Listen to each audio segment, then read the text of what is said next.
Hello everybody, this is an Empire Model 2 from around 1922. It has some nice designs on the sides. As you see, it's made in Canada. It's very similar to the Adler 7. You see the shape is the same, also the radial system of the typing bars. The typing bars move horizontally on a plate and hit the paper sheet. Every bar has 3 typing characters. Usually it's majuscule, minuscule and a sign. The inventor of this system was Wellington Parker Kidder, who patented this system in 1891. In 1894 he started to produce this typewriter, the Wellington. The typewriter with the brand Empire were mainly for British and Canadian markets. Then in 1896 the patent for the Empire typewriters was sold to Adler Company in Germany. At the beginning this typewriter was sold as Deutsche Empire. After it became the Adler 7. But Adler 7 was not completely the same machine as the Empire typewriter.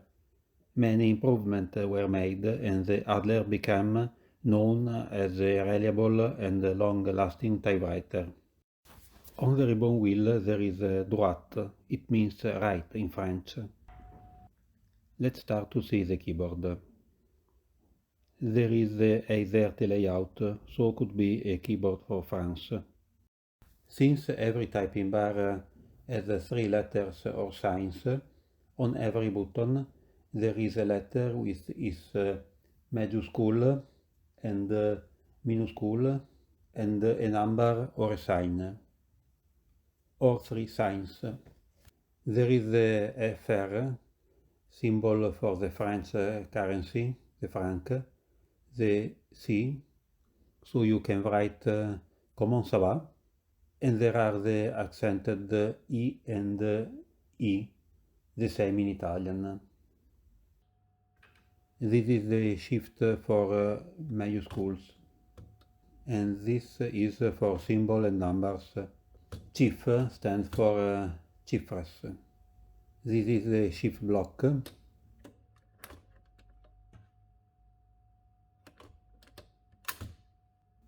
The backspace.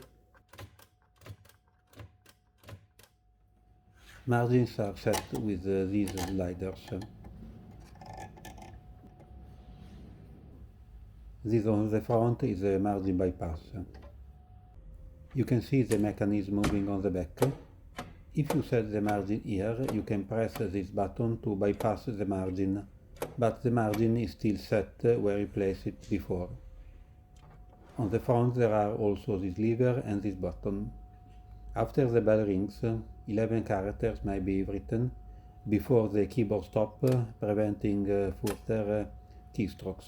If you press the button marked TL, 7 more characters may be written before the keyboard is finally blocked at the limit of the carriage travel.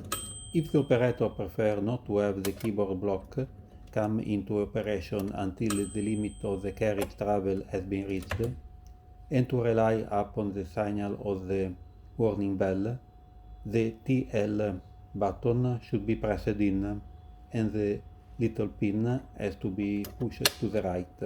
The keyboard lock will then not come into operation until 18 characters have been written after the bell has rung.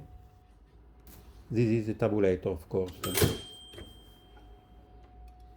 You can see the tabulator stops here in the back with these hooks, like this, you see?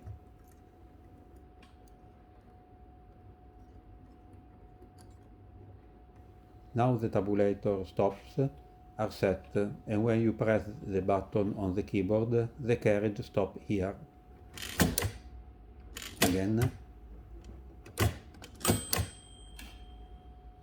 The screw on the front is used for the regulation of the pressure of the buttons. Here on the left, this is the spring for the shifting of the carriage up and down. This is the interline and the selector for the numbers of interlines.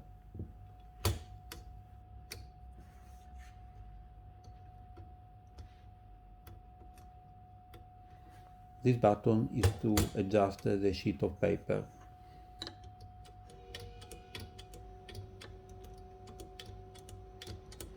And this button is to move the carriage freely back and forth.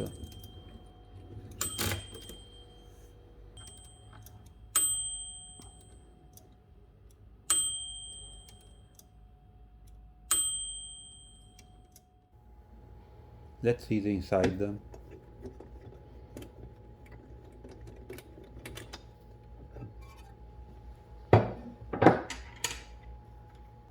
There is the automatic ribbon reverse.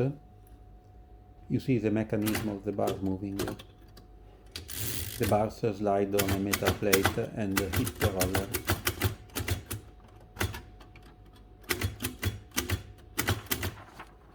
Let's try to write something. I insert the sheet of paper.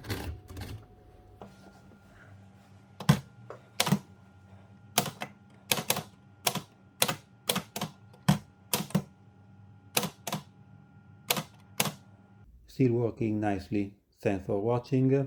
Next video there will be an Oliver 9 typewriter with a particular system of writing.